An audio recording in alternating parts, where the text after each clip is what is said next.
Baba vandinogara navo handizive mari yavo painogara.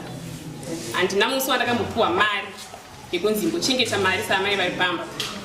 Baba vanoita zvokunditengera. Ndakati mafuta apera, vanotenga mafuta ouya nayo. Vondipimira vondiudza kuti mu2 liters mune 90 maspoon emuriwo.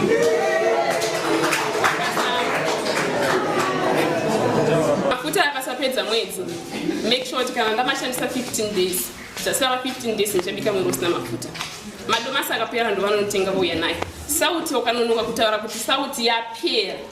Ndeiro unodya mwiri usina sauti. Kana vazobva kubasa vondiunzira sauti.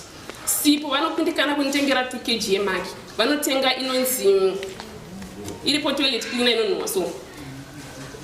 Voti ndatenga 5 liters wotenga bhari sipo. Ukudza kuti uchasoka hembe kana ari manepi uchamasoka.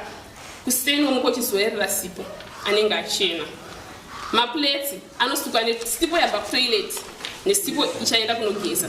Ndo zvimashanira magarandana baba ivava munoona. Handina musi wandakamboenda kushop kunotenga hembe yangu yekuti ndatenga hembe yekupfeka. Ava vanoenda kunotenga chavari kuda ivo vouya nacho. For these and more stories, tune in to Zim News Bit TV with Robert Tafumani.